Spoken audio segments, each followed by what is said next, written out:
igitangaje buriya abandi bari kumwe baranywaga nta kibazo, ariko icy'Imana yashakaga yagira ngo irebe ko umuryango w'Abarekabu bagihagaze ku nshingano zabo.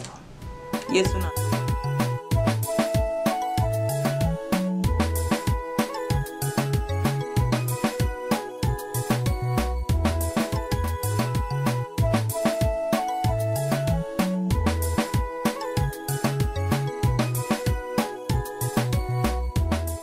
bakozi ba Shalom TV twongeye kubasuhuza mu izina rya Yesu Kristo wa Nazareti. Tubifuruje ikaze muri studio kuri Shalom TV Sonatibe. Imana nibaho umugisha. Uyu munsi ndabashuje mu izina rya Yesu. Mwibuke ko nitwa Ntihenganya Toneste, umuyobozi wa Shalom TV Sonatibe. Uyu munsi turi kumwe n'umutumirwa, ntabwo ari umushyitsi cyane, ni umuntu wacu, ni umuntu wanyu. Imana rero uyu munsi yongeye kumubazanira nihimbazwe. Reka rumbibutse ko urasoboza karibu no kurashaka kugira ngo ibyigisho tugiye tubagezaho bijye bigira ku bantu benshi, dufatikanya kwamamaza ivuga butumwa rya Yesu. Imana niba umugisha rero ku mugabane yose gize isi, iburasirazuba, iburengerazuba, amajyepfo, amajyaruguru y'isi, cyangwa se Aziya, Burayi ndetse na Oceania na Afrika, twese mbifurije ikaze mu izina rya Yesu, kuko tubizi neza ko mudukurikirana, kandi tubibutsa cyane ko baherereye mu gihugu cy'u Rwanda ko tunabamamariza n'ibikorwa byanyu mu gihe namubibona kuri YouTube yacu, mu gihe namubibona tugiye tubamamariza ibikorwa byanyu, mujye muduhamagara tubakorere umurimo. Imana nibaho umugisha. Umukozi w'Imana rero yahageze, reka tumusabe abibwire, namara kubibwira turamusengera Imana akomeze abagezaho icy'Imana yamuhaye kutugezaho kuri umunsi wa none nakagaruka. Ibwire abaguteza amatwi muri kano kanya. Murakoze cyane. Amazina yanjye nitwa Iyamuremye Beransira. So bwa mbere nza ahantu ndacyakorera Imana, mfite umutware, mfite n'abana. Imana ishimwe cyane. Nta bintu byinshi tumubaza, reka tumusengera Imana kugira ngo akomeze abagezaho ijambo ry'Imana muri kano kanya. Data, mu izina rye turagushimiye ko waturikiye kumva umukozi wawe, tumusabiye amavuta y'Imana kugira ngo mubeho, natwe turahakugira ngo twumve ijambo ryawe, n'abazakurikirana aho jambo ry'Imana azanye kuri YouTube, reka nabo bazafashwe mu izina rya Yesu, kandi iri jambo rizabebere impinduka ku buzima bwabo, bakumenya no gusobanukirwe. Urakoze runga ariko imbaraga ze zimweho mu izina rya Yesu, amen. Karibu umukozi w'Imana. Murakoze cyane. Haleluya. Mana yacu nishimwe, Mana yacu ihimbazwe, igira neza bugacya bukira. Nejejwe n'Imana mu mutima wanjye, hari haciye igihe tudahirukanye, ariko twongeye kubonana turi bazima. Izina ry'Uwiteka rihabwe icyubahiro. Nejejwe n'Imana kuko ikimfitiye icyizere, nkaba nkiri umukozi wayo, ikaba ikinyemera. Mbishimiye Imana, izina ry'Uwiteka rishimwe. Nkaba rero naje ngo tuganire ijambo ry'Imana ryanditse mu gitabo cy'umuhanuzi Yeremiya, ibice 35 n'umurongo wa mbere. Turasoma dukomeze icyo gitabo cyose, iyo page yose, umva ntacyo bitwaye. Yeremiya ibice 35 duhereye ku murongo wa mbere, dukomeze dusome. Haleluya. Haranditse ngo, bene Rekabu banga kuva ku isezerano rya sekuruza. Ijambo ryaje kuri Yeremiya rivuye ku Uwiteka ku ngoma ya Yehoyakimu mwene Yosiya umwami w'Ubuyuda riti, jya mu muryango w'Abarekabu uvugane nabo, kandi ubazane mu nzu y'Uwiteka mu cyumba cyo muri yo, maze ubahe vino banywe. Nuko nzana na Yazaniya mwene Yeremiya mwene Habazaniya na bene se n'abahungu be bose n'umuryango wose w'Abarekabu. Mbazana mu nzu y'Uwiteka mu cyumba cya bene Hanani mwene Igidariya umuntu w'Imana. Cyari gihereranye n'icyumba cy'ibikomangoma kiri hejuru y'icyumba cya Maseya mwene Shalumu umunyagihe. Maze ntereka imbere y'abahungu b'umuryango w'Abarekabu ibicuma byuzuyemo vino hamwe n'ibikombe, ndababwira nti nimunywe vino. 6. Ariko barahakana bati ntituyinywa, kuko Yonadabu mwene Rekabu sogokuruza wacu yadutegetse ati ntimuzanywe vino ari mwe cyangwa abana banyu iteka ryose, kandi ntimuzubake n'amazu, ntimuzabibe n'imbuto, habe no gutera inzabibu cyangwa kuzigira, ahubwo muzaba mu mahema iminsi yose muzaba muriho, kugira ngo mumare iminsi myinshi mu gihugu mwimukiyemo. Natwe twumviye itegeko rya Yonadabu mwene Rekabu sogokuruza wacu ry'ibyo yadutegetse byose, kugira ngo tutanywa vino mu minsi yose, twese n'abagore bacu n'abahungu bacu n'abakobwa bacu, ntitwiyubakire n'amazu yo kubamo, nuko nta nzabibu tugira, nta n'imirima, habe n'imbuto, ahubwo tuba mu mahema tukumvira, tugakora ibyo sogokuruza wacu Yonadabu yadutegetse byose. 12. Maze ijambo ry'Uwiteka riza kuri Yeremiya riti, uku ni ko Uwiteka Nyiringabo Imana ya Isirayeli ivuga ngo, genda ubwira abantu b'i Buyuda n'abatuye i Yerusalemu uti, mbese ntimuzemera kwigishwa ngo mwumvire amagambo yanjye? Niko Uwiteka abaza. Amagambo ya Yonadabu mwene Rekabu, ayo yategetse abahungu be ngo be kunywa vino, yarashohojwe kugeza na bugingo n'ubu ntibayinywa, kuko bumviye itegeko rya sekuruza. Ariko jye navuganye namwe nkazinduka kare nkababwira, ntimurakanyumvira, kandi nabatumyeho n'abagaragu banjye b'abahanuzi, nkazinduka kare nkabatuma nti nimugaruke, umuntu wese areka inzira ye mbi, mwihane imirimo yanyu, kandi mwe gukurikira izindi mana ngo muzikorere, niho muzaba mu gihugu nabahaye mwe n'abasokuruza banyu, mwe n'abasokuruza. Ariko ntimwantiza amatwi, habe no kunyumvira. 16. Mubonye bene Yonadabu mwene Rekabu bashohoje itegeko sekuru yabategetse, ariko jye ubu bwoko bwo ntibunyumvira. Nicyo gituma Uwiteka Imana Nyiringabo Imana ya Isirayeli ivuga ngo, dore ngiye guteza Ubuyuda n'abatuye i Yerusalemu bose ibyago byose nabavuzeho, kuko navuganaga nabo ntibanyumvire, kandi nabahamagara ntibitabe. 18. Maze Yeremiya abwira ab'umuryango w'Abarekabu ati, uku niko Nyiringabo Imana ya Isirayeli ivuga ngo, kuko mwumviye itegeko rya sogokuruza wanyu Yonadabu, mugakomeza amategeko ye yose, kandi mugakora ibyo yabategetse byose, nicyo gituma Uwiteka Nyiringabo Imana ya Isirayeli ivuga ngo, ntabwo Yonadabu mwene Rekabu azabura umwana wo kunkorera iteka ryose. Amen. Imana ishimwe cyane. Haleluya. Jambo rivuze uburyo bene Rekabu banze kuva ku isezerano rya sekuruza rya Yonadabu mwene Rekabu,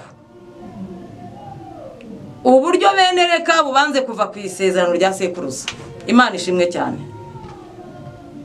Aya magambo nyasoma nayatekerejeho cyane, ntekereza impano yitwa kumvira ababyeyi.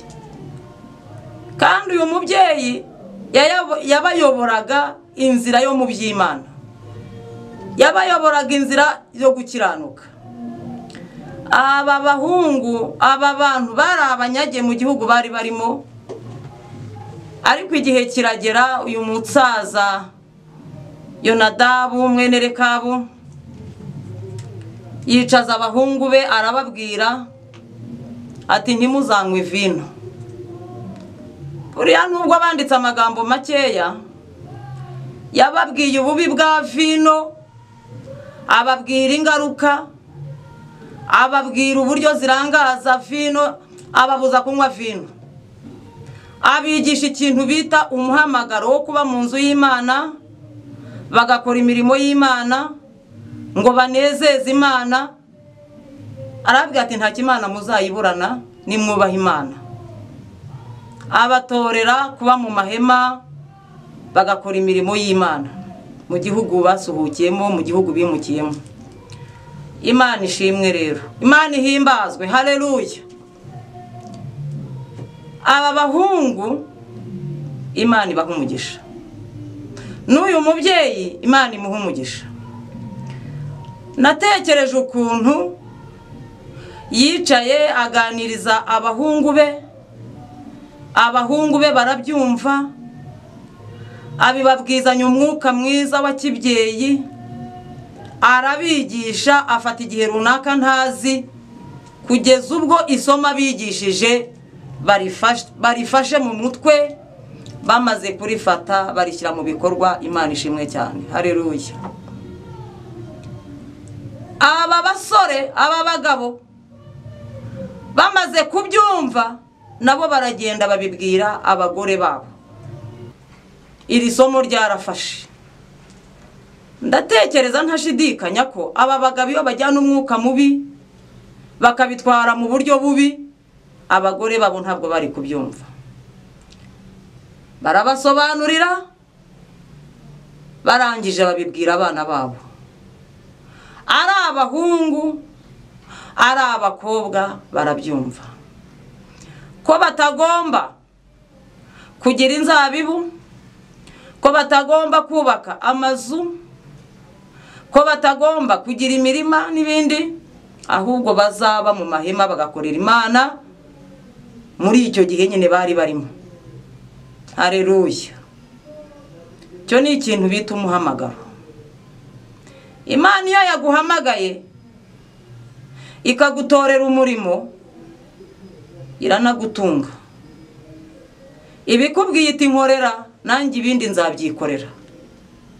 Ariko hari igihe umuntu agira ubwoba akavuga ati ariko se ubwo iyo Mana ivuze ngo singahinga inzabibu, sinzanazigire, iyo Mana imbwiye ngo nzahore mu nzu yayo, ibyo bintu bizashoboka? Nyamara iyo turebye dusanga abantu bakora kwa bosi runaka batagira ubwoba, bavuga bati ubwo ari bosi watubwiye ngo tuguma aha tukora ibi, nta kintu twaburira mu rugo rwe. Cyangombwa nuko bakora umurimo we neza. Haleluya. Iri somo umuryango w'Abarekabu baragenda bararyumva neza, bararyumvira, biba itegeko n'iteka ku Barekabu, biba itegeko muri make. Igihe kigeze ku ngoma y'umwami Yehoyakimu, ijambo ry'Uwiteka riza kuri Yeremiya, riramubwira riti jya mu muryango w'Abarekabu uvugane nabo, kandi ubazane mu nzu yanjye, mu nzu y'Uwiteka, maze ubahe vino bamwe. Imana iturengere kandi Imana idutabare. Haleluya. Yeremiya yaratumwe kujya kuganiriza aba bahungu, ngo ugende uvugane nabo, kuvugana nabo birasobanura ngo ni ukubabwira nabo bakamusubiza. Ugende uvugane nabo, genda ugirane nabo ikiganiro, ugende unyumvire umwuka barimo kw'ibyo bemeye bakibisohoza. Imana ishimwe cyane. Mu magambo twasomyemo n'indi miryango yari iri kumwe n'aba bahungu b'Abarekabu. Bose Yeremiya aragenda arabazana, abazana mu nzu y'Uwiteka kugeragerezwayo, ngo Imana irebe yuko amagambo bavuze n'amagambo bemereye imbere ya Yonadabu mwene Rekabu n'ibintu biyemereye n'akanwa kabo n'abagore babo n'abana, ariko Imana igizana igipimo. Harimo abagitsinda, harimo abagitsindwa. Aba bose baraza. Byari bizwi ko umuryango w'Abarekabu utanywa vino. Yeremiya rero aragenda azana ibicuma byuzuye vino abatereka imbere. Arababwira ati ngaho ni mumwe. Ariko nsubiye inyuma gatoya kuko yabwiwe kubaganiriza, buri yagiye yumva umwuka wabo, agenda yabwira ateze bene Rekabu bya bintu muracyabihagazemo nubwo atakwerura, agenda yumva umwuka w'Abarekabu. Abantu benshi bakunda gutsindirwa imbere y'ibibateretse imbere, ariko aba bene Rekabu, haleluya, bageze imbere ya Yeremiya. Yeremiya aragenda akora ikintu gikomeye, aragenda azana vino, azana n'ibikombe, abwira ab'umuryango w'Abarekabu ati ngiyi vino mu bicuma, nimufate n'ibikombe mwisukire. Byaragaragaraga ko ababwiye ati mumwe mushira inyota, ibingibi Imana yabyejeje nta kibazo, mubiherewe mu nzu y'Imana, n'umuhanuzi ubivuze nimwinywere rwose. Igitangaje buriya abandi bari kumwe baranywaga nta kibazo, ariko icyo Imana yashakaga yagira ngo irebe ko umuryango w'Abarekabu bagihagaze ku nshingano zabo. Yesu nashimwe cyane. Aba bahungu, uyu muryango w'Abarekabu babwira Yeremiya bati ntabwo tuyinywa, kuko sogokuruza wacu Yonadabu mwene Rekabu yatubwiye ati ntimuzanywe vino, none rero ntituyinywa. Ari twebwe, ari abana bacu, ari abagore bacu, uzitonda ubaze umuryango w'Abarekabu ntidukoraho. Banaboneraho guhamya bati n'ikindi utaruzi, twabwiwe kubaha Imana, tukaba mu mahema, tugakora imirimo y'Imana. Sogokuru wacu yari ayobowe n'umwuka wera, none kuko inzira tuyobora atari mbi, twumviye itegeko rya sogokuruza wacu. Imana irumvira, Imana irumvira, iravuga ati kabisa uyu muryango w'Abarekabu waramaramaje. Imana rero ikunda umuntu umaramaza, Imana ikunda umuntu yubaha, Imana ikunda umuntu uhamya, habe mu byago habe mu makuba. Ubundi umukristo nyamukristo ntabwo ahindurwa n'ibihe. Muririmbyi w'108 yararirimbye aravuga ngo genda umukristo nzahora ndiwe mu bintu byose ngeze kugupfa. Imana ishimwe cyane, haleluya. Maze ijambo ry'Uwiteka ryongera kuvugira muri Yeremiya, riramubwira riti genda ubwire abatuye i Buyuda n'abatuye i Yerusalemu, ubabwira uti ntabwo muzemera kwigishwa ngo mwumvire amagambo yanjye. Imana ishimwe cyane. Ntabwo muzemera kwigishwa ngo murebere ku bintu byaremwe, murebere ku bintu n'abantu. Ariko ubu ntimwarebera ku bantu bakomera ku idini yabo, ntimwabareberaho. Hari abantu bakomera ku idini yabo da, ukaba utagira icyo uyivugaho.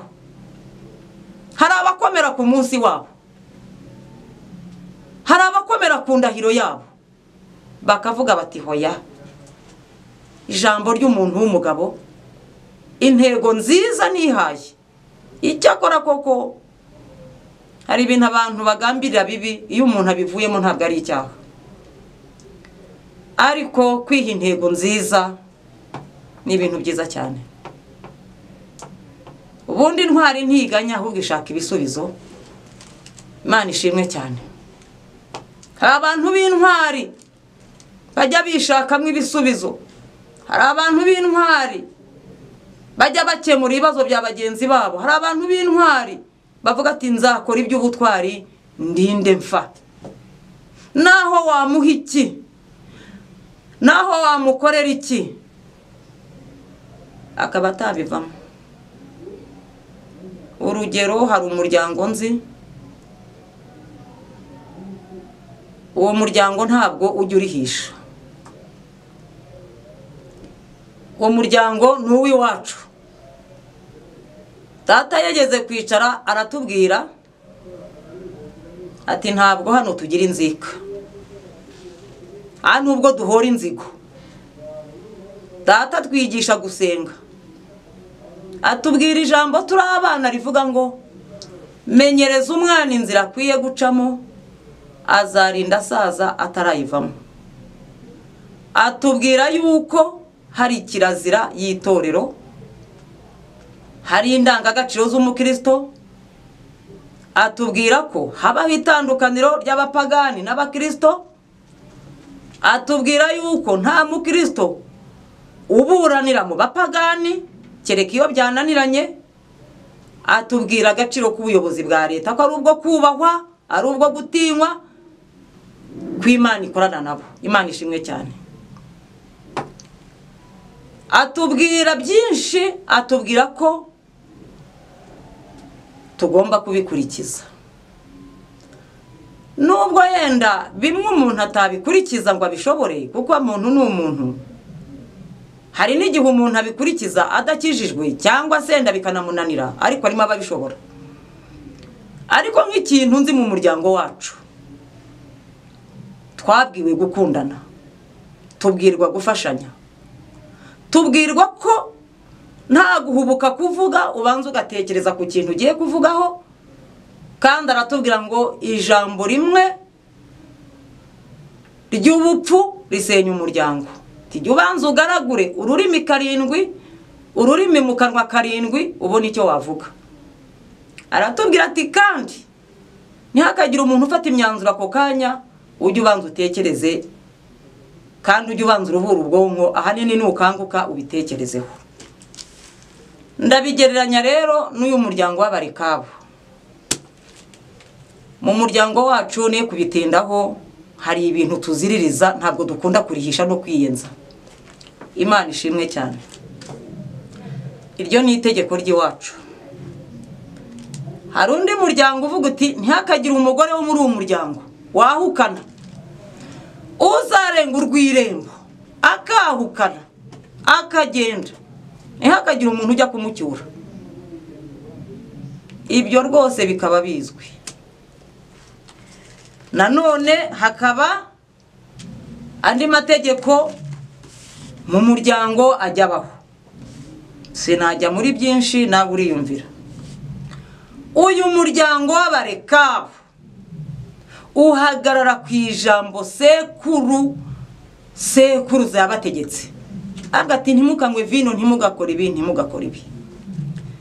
Imana irebye kumara avuga ati yemwe, ibwira Yeremiya, iramubwira iti mu muryango w'abarekabu ntabwo hazabura umwana wo kunkorera iteka ryose. Ijambo rivuze iki? Iki cyigisho kiri kubwira abantu bavuye ku muhamagaro. birakomeye muri iyi minsi ngikizwa naje mvuye muri ndi torero kandi naryo nararikundaga ariko ngeze mu itorero mbarizwamo sanga hari Imana ivuga sanga umuco waho barihana sanga umuco waho basabana imbabazi ariko bambwiramo n'ikintu bita umuhamagaro bonamo umuhamagaro bamwe batorerwa uburirimbyi nanjye ntorerwa ubuvuga butumwa umuhamagaro ugategeka umuntu ati ubwo uri umudiyakoni ntibukire utageze ku rusengero nko mu badiyakoni 15 bagiye mu bindi ariko undi akaba afite inshingano z'uko atagomba kwira atageze ku rusengero kabona uwo muntu arabyizirika undi akaba avuga ati yewe ntabwo bwakwira ntageze mu bitaro uwo ni wo muhamagaro wanjye akatemberamo akareba yajya gutaha akarambura amaboko agasengera abarwayi akitahira imihamagaro rero iratandukanye uyu munsi Imana ibabajwe nuko yatumye ngo abahanuzi ngo bajye bagenda babwira abantu ati nyaboneka nimwihane nimureke inzira zanyu mbi nimugaruke mugume mu muhamagaro mureke ibyaha byanyu ariko Imana iri kuvuga ati mbabajwe nuko batanyumvise ntibantege n'amatwi ntibagonde ijosi ikirenze kuri ibyo Imana ifite ibihano ibyo bihano sinabimenya ariko ivuga yuko abantu nk'abo batagondwa ijosi badashobora gukurikiza umuhamagaro badashobora gukizwa badashobora kugarukira hafi ahubwo ibintu bakabipinga wajya kumva mperutse wajya kumva umuntu aravuga ati reka ibyo bintu nabyo nugukabya kandi agikizwa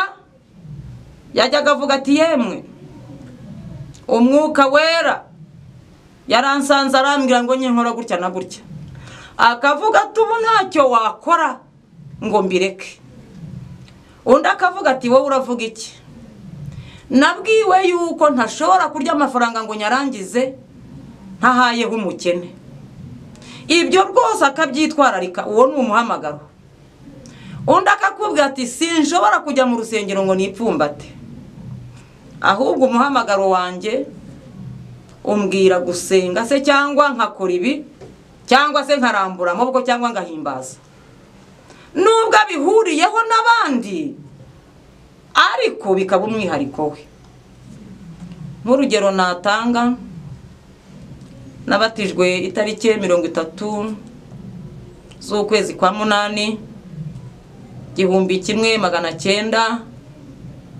1998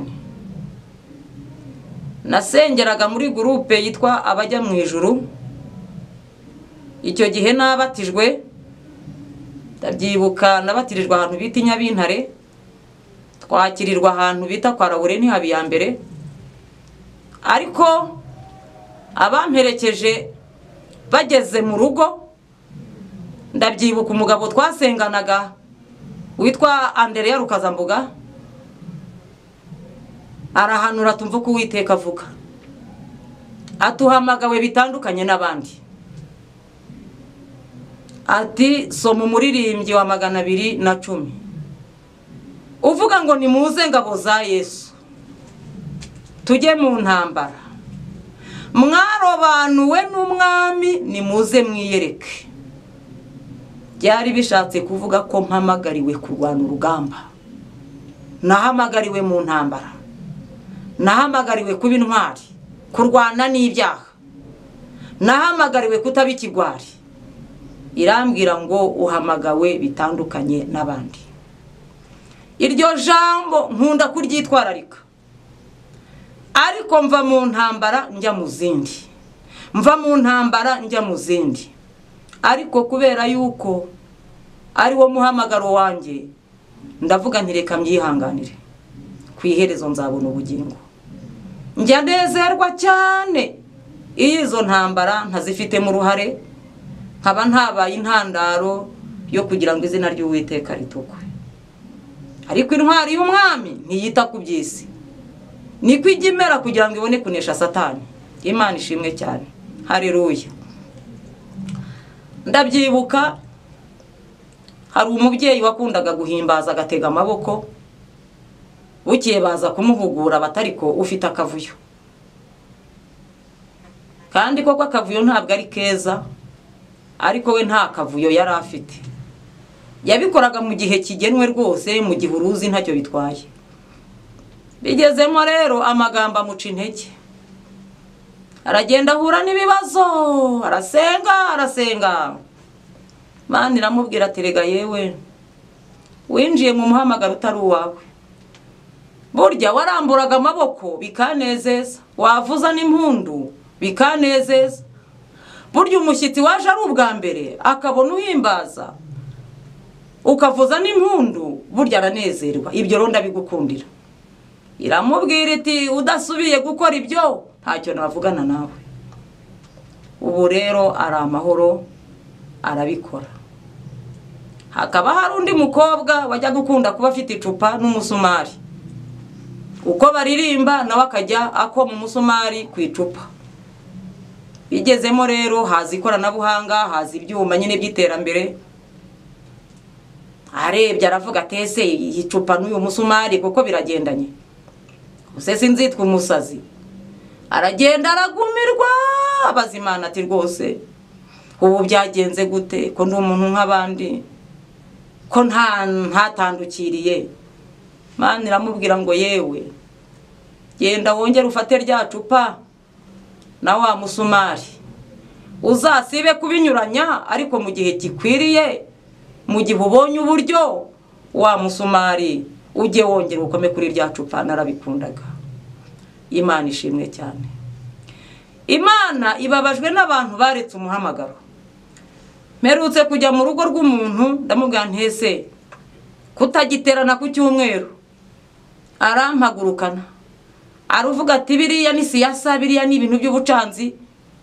Abantu 8 bose mfite, harimo abaririmbyemo abadiyakoni. Gusenga ni mu mutima, nshatse n'ubundi nsengera hano. Nyamara Imana yashyizeho iminsi yo gusenga, habaho n'iminsi yo guterana ngo tujye kwishimira hera hayo. Imana ishimwe cyane. Hariho abandi baziruye ibintu byaziraga, za kirazira, bazirura iki, bashingura imbago. Ntabwo Imana iri kubyishimira. Hari igihe kera nkiri muto nyine mu by'agakiza, umuntu yaraje arambwira ati yewe mwana wa mama, ati reka, ati nta muntu wambara umwenda ngo nazamura ukwaha uhabone. Ati umuntu w'Imana arambara akikwiza, ntuzongere kwambara gutyo.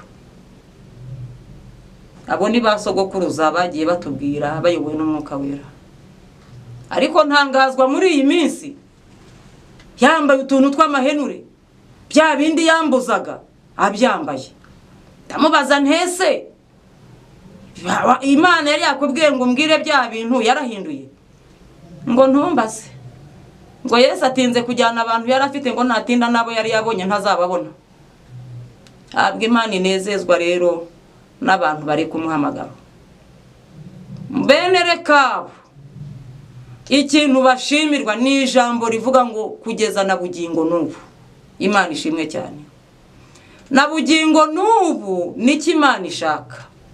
Urabwira umuntu atese yewe, dukizwa mbere yo kujya muri Yorodani ko habayeho inyigisho z'umubatizo, tukagira ibyo tubwirwa, tukagira ibyo duhanwa, tukerekwa inzira, bakadukoresha ibizami, babona tubitsinze bakatubatiza, byadutsinda tugasubiramo.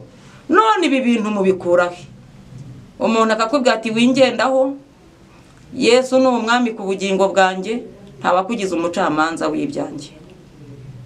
Imana rero iranenga abantu baretse gukiranuka kwabo. Bene data, Imana yo mu ijuru iba yadutumye kugira ngo tuze duteshe, kugira ngo tuze tugarure. Imana iba yemeye kudukoresha. Ariko burya ari ijambo ntekereza, umubyeyi n'inkundi. hari aho Imana yavuze ngo mubonye bene Rekabu ngo bange kuva ku isezerano rya sekuruza. Imana ifite agahinda. Ndashimira Imana rero bene Rekabu bagaragaye neza, baseruka neza. Ikintu giteye ubwoba muri iyi minsi, ibintu biduteretswe imbere ubu birakaze. Ushobora guterekwa imodoka nziza n'umushoferi mwiza, nka bya bicuma na bya bikombe. Umuntu akavuga ati reka da, ntabwo nakwirengesha aya amahirwe aza rimwe, ibi sinabyirengeshwa ku bintu ambwira bitafata n'isaha n'iminota 15, ntabwo nabyirengeshwa. Kandi yaravuze ati nzagukorera ku zuba, nzagukorera bwije, nzahamya. Agatinya guhamya kubera ibimuri imbere. Bamwe barahatsindirwa, abandi bakahatsindira. Imana iturengere cyane. Hari igihe umuntu apanga amasengesho, akavuga ati ngiye gusengera itorero, ngiye gusengera igihugu, ngiye gusengera imiryango, ari nawe wabyipangiye. Amasengesho yageramo hagati, Imana iturengere cyane, yajya kubona akabona umuntu araje ati iyi mineke nturyaho, iki gikoma ko kiryoshye ntunywaho. Akavuga ati pu, nzabanyasenga n'ikindi gihe. Gasanga umuntu ibyo yiyemeje, yavuze ati nzasenga ndi imbere yawe, ntacyo kurya, ntacyo kunywa, nta kindangaje, ariko ibyo ashyize imbere bikamutsinda. Ariko shishoza urebe, ese byagushyizwe imbere uri kubitsinda? Muririmbyi wa 21 yaravuze ngo nimuze turebe imbere, tutegereze igitondo, twiringire Imana niyo izakora imirimo. Icyambere, izirukana Satani kandi izategeka isi yose. Natwe tuzanesha nidusaba kuko Imana igitwumvira. Iyo uri imbere y'Imana neza, buryo uranesha. Kandi kureba neza no guhanga Imana amaso. Imana ishimwe cyane. Ibindi muntu yareba no gushishoza. Iki gihe rero birakomeye, ibiri imbere y'abantu. Hari inyubako nziza, nazo ni nziza. Hari amafaranga kandi ntashakwa mu buryo bumwe. Hari ibintu bikayangana nawe ujye ubona, jya ubanza ushishoze yuko nta mutego byakugushamo. Imana ibaha umugisha rero. Haleluya. Nagira ngo dusome irindi jambo ryo gusoza, ryanditse mu gitabo cy'Imigani ibice 22 n'umurongo wa 28. Imigani 22 ibice 22 n'umurongo wa 28. Haranditse ngo ntugashingure imbago za kera, izo basogokuruza bashinze. Narebye ahantu imbago ziba ziri, iyo umubyeyi agiye gutanga iminani, ndeba ukuntu avuga ati dore aho imbago ziyegera, dore izawe aho zigera, dore izawe aho zigera. Iyo umuntu azishinguye ahanwa n'imiryango na leta. Gushingura imbago ni agasuzuguro, ni n'ubwenge bukeya. Ibyo Mwuka Wera yatubwiye, hari basogokuruza banyuze imbere y'Imana, bahabwa inshingano, bahabwa icyo kuvuga, batubera urugero rwiza. Nka Saduraka, Meshake na Abedenego banze kwihakana Imana igihe bari bagiye gutabwa mu itanura ry'umuriro. Danieli yanze gushingura imbago, kuki yari yiyemeje cyo gusenga no kubaha Imana, ngo yihakane, yemera kujya mu rwobo rw'intare, kandi Imana iramurengera. Natanga ingero nyinshi, ariko umuntu witwa Yerobowamu mwene Nebati yashinguye imbago, yiremera izindi mana, arema inka ebyiri, azikoramo ibishushanyo, avuga ati ngizi imana zabakuye mu Egiputa. Uwo yashinguye imbago. Uwitwa Salomo yageze kuzishingura, we yazanaga abagore b'abanyamahanga, Imana yamubujije. Burya yarashinguye imbago. Bene data mubitekerezeho, abanyumva n'abandeba, dukwiye gukiranuka muri iyi minsi, kandi aho umuntu yatakarije Imana irashaka ko agaruka. Imana ibaha umugisha, Imana ibarengere, Imana ishimwe. Kandi nyuma yo gukiranuka hari ingororano. Cyo gituma Imana yavuze ngo ntabwo Yonadabu mwene Rekabu azabura umwana wo kunkorera iteka ryose. Imana ishimwe cyane, Imana ibaha umugisha. Waba waratandukiriye kubw'impamvu zitaguturutseho ukageragezwa, kandi ukageragerezwa no mu nzu y'Imana. Mu nzu y'Imana naho haba akayunguruzo. Umunsi umwe umubyeyi bita Hana yaje yifitiye ibibazo, atagishobora gusenga ngo abumbure umunwa kubw'agahinda ka mukeba we.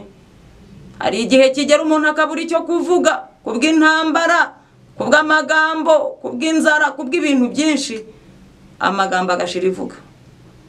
Yinjira mu rusengero, umutambyi amubonye ari gusenga anyeganyeza iminwa, aramubwira ati ariko uzageza hehe isindwe ryawe? Uyu mubyeyi Hana Imana imuha umugisha. Batambye nabo kubahwa kandi n'abakozi b'Imana. Hari igihe n'Imana ibanyuramo kavuga ati nsuzumira uyu muntu ko akijijwe neza. Aravuga ati shwi data, ati ntabwo umuja wawe ndi umukobwa w'ikigoryi, ati ahubwo mfite ikibazo, mfite agahinda. Aramubwira ati genda witeka gw'ibyo ushaka. Turashimira rero Imana yuko igiturwanirira no mu rugamba rukomeye, kandi iyo umuntu ayisabye iramurwanirira. Waba warashinguye imbago ku mpamvu zitaguturutseho, kubw'intambara nyinshi zabaye urufaya, urangije uva mu muhamagaro. Muririmbyi w'ikorasi aravuga ngo genda ubampamagarire bagaruke ku murimo, ngo kandi ubambarize ngo ninde wabahaye konje. Umurimo wakoraga sinkuzi, inshingano wari ufite sinzizi, umuhamagaro wawe sinkuzi, ariko wibuka ikiganza cyawe, ushyira ikiganza hejuru uvuga uti ntabwo nzatezuka. Imana ibaha umugisha rero. Abaguye nibabyuke, abagiyemo intege nkeya nibagaruke, imbabazi z'Imana ziracyariho. Kandi Yesu aracyateza amaboko kugira ngo ababarire umuntu wese ubishaka. N'iryo jambo rero narimbazaniye, ndababwira nanjye nibwira. Imana ibaha umugisha. Reka dusenga Imana. Mana yacu, Mana data wa twese uri mu ijuru, Mana ishobora byose waremye ijuru n'isi, Imana itagibeshywa kandi Imana ireba mu mutima. Waturemeye kugira ngo dukore imirimo myiza. Uwiteka Imana, turagushimira umuhamagaro waduhamagaye. Muririmbyi aririmbye avuga ngo ni Yesu waduhamagaye kandi agambiriye kutugirira neza. Haleluya. Mana, kubw'ibyo rero dufashe tugume mu muhamagaro, dufashe tumere nka bene Rekabu banze gutezuka. Haleluya. Ibigeragezo biriho ngo ariko ntibidukange. Imana ishimwe. Ujya mu bibazo byacu ukareba ibigeragezo bijya bijugunya amahoro yo mu mutima, ariko umuririmbyi w'171 aravuga ngo amahoro Yesu aha abantu be ntagira akagero, ntarondoreka, kandi ajya ahumuriza umuntu yafite. Iyo umuntu atayataye ntabwo yayakurwaho. Haleluya. Turagusaba amahoro yo mu mutima. Umuntu wese ubuza amahoro kubw'intambara yaciyemo, kubw'ibibazo yanyuzemo, aho ahagaze hakaba hatamunejeje, amaboko yawe namukura aho ngaho. Kandi icyo upfana n'umuntu waremye nuko yumvira icyo ushaka. None Mana, bantu bamwe ntabwo bitaye kubyo uvuga, ariko ntateka twabaciraho. Witeka Imana, genda ubazanisha ineza yawe, bazanisha imbabazi zawe. Hari abatarihana, hari abataramenya kuri umwami n'umukiza. Uri karuhura muririmbyi yavuze ngo yadutuye imitwaro yaduhengamishaga none tugenda twemye tukubwiye mwami tukwinginga ngo abo bantu ugende ubararike kandi abanyamuhamagaro bakomeze kuko Satani ameze nk'intare izerera ishaka uwo yaconshomera. Satani afite umugambi wo kubuza abantu umuhamagaro ariko Uwiteka Imana udufata udukomeze. Mwami Imana yacu urakoze cyane ndagushimira ko imbabazi zawe ziriho kandi ureba ukamenya amahoro yawe utanga n'imigisha bibane na buri muntu wese mu izina rya Yesu amen. Mukozi Imana nimuhe umugisha kuko atuganije ijambo ryiza. Areka tumusabe kugira ngo avuge telefoni ze kugira ngo uzamukina wese azamuhamagare yamugira inama yamusengera ikindi kandi yamugizaho icyifuzo nabyo arabikora. Imana nibaha umugisha rero tubutsa kuri share no kuri subscribe kugira ngo mudufashe kwamaza uvuga butumwa kandi mudaduteza imbere mu gikorwa cyo kwamaza ijambo ry'Imana tuba dukora mu bihe byacu mu gihe Imana ikidutijije kuvuga ubutumwa muri iki gihe. Reka tumusabe rero atange telefoni ze kugira ngo uzamushaka wese azamukenere azamubone. Murakoze cyane. Nomero zanjye za telefone MTN ni 0785 566 26 yenda nzisubiremo 0785 56 26 15. Tigo yanjye ni 07 2 71 20 322. Imana ibaha umugisha.